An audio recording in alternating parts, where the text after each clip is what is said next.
بسم اللہ الرحمن الرحیم۔ السلام علیکم۔ روزانہ واقعات سننے کے لیے اس چینل کو سبسکرائب کریں۔ ابو الحسن بن الحسن ایک طبیب کا واقعہ بیان کرتے ہیں کہ میں نے مصر میں ایک طبیب کو دیکھا جو وہاں قطیبی کے نام سے مشہور تھا۔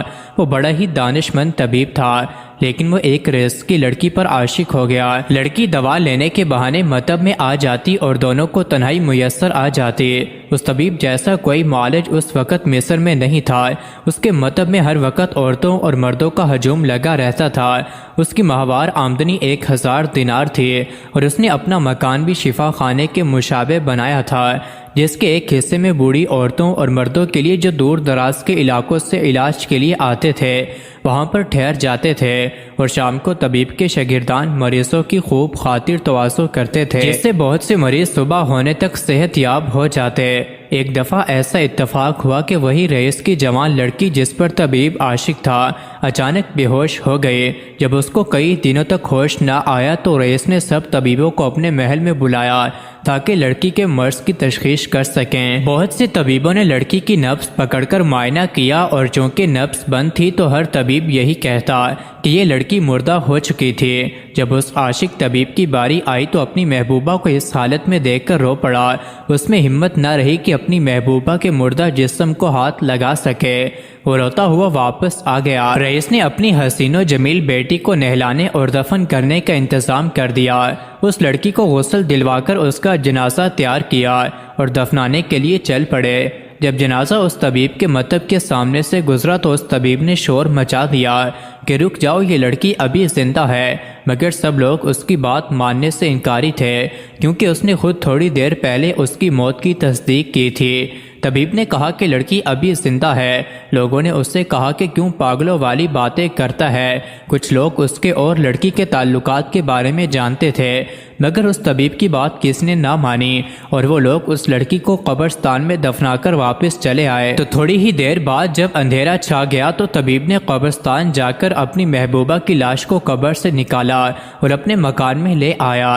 اس کے بعد طبیب نے اپنے نقاب پوش شاگردان کو ایک خاص تیل دے کر کہا کہ اس لڑکی کے بدن پر مالش کرو، اور ایک بات کا خاص خیال رکھنا کہ تمہارا نقاب نیچے نہ سرکنے پائے۔ چنانچہ وہ شاگرد خاتون اس لڑکی کے جسم کو برہنہ کچھ دیر اس کی مالش کرتی رہی۔ اس دوران طبیب بھی دروازے پر آ کر دستک دیتا رہا اور وقفے وقفے سے اس مریض کی نبض چیک کرتا رہا۔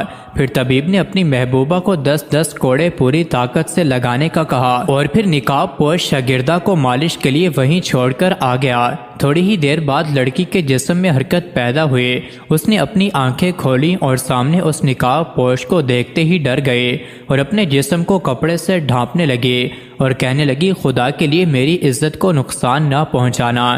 اسی دوران طبیب اندر داخل ہوا اور اس لڑکی کو ہوش میں دیکھ کر بڑا خوش ہوا۔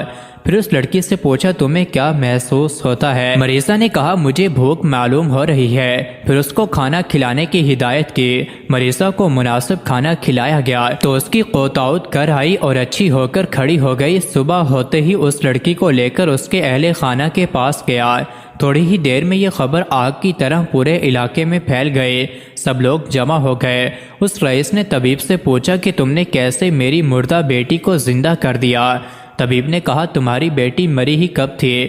میں نے تو کہا تھا کہ تمہاری بیٹی زندہ ہے، لیکن کسی نے بھی میری بات نہ مانی اور تم اپنی بیٹی کو دفن کر آئے۔ پھر وہاں موجود دوسرے اتباع نے اس طبیب سے پوچھا کہ آپ کو کیسے معلوم ہوا تھا کہ یہ مریض زندہ ہے؟ تو طبیب کہنے لگا کہ میں نے جنازے میں دیکھ لیا تھا کہ میت کے پاؤں سیدھے ہیں جبکہ مردے کے پاؤں بچھے ہوتے ہیں، وہ کھڑے نہیں رکھ سکتے۔ اس سے میں نے سمجھا کہ لڑکی زندہ ہے اور میں نے قیاس کیا کہ لڑکی کو سکتہ پڑا ہے۔ پھر بعض طبیبوں نے پوچھا کہ یہ طریقہ علاج آپ کو کیسے معلوم ہوا؟ طبیب نے کہا کہ میں ایک قافلے کے ساتھ سفر میں تھا جس کے ساتھ عرب کے گھڑ سوار ہماری حفاظت کے لیے چل رہے تھے۔ ان میں سے ایک سوار اپنے گھوڑے سے گر گیا اور اس کو سکتہ پڑ گیا تو لوگوں نے کہا کہ یہ شخص مر گیا۔ تو ان میں سے ایک بوڑھا آیا اور اس نے بہت ہی شدت اور سختی سے مارنا شروع کیا جب تک کہ اس کو ہوش نہ آ گیا۔ اس وقت تک برابر مارتا ہی رہا تھا۔ میں نے اس سے سمجھا کہ چوٹ اپنی طرف حرارت کو کھینچتی ہے، جس نے اس کے سکتے کو زائل کر دیا، اور انہی اصولوں کو مد نظر رکھتے ہوئے میں نے اس مریضہ کا علاج کیا تھا۔ اس کے بعد جب ان دونوں کے تعلقات اس رئیس کو پتہ چلا تو اس نے ان دونوں کی شادی کر دی۔ مزید ایسے ہی ویڈیوز کے لیے چینل کو ضرور سبسکرائب کریں۔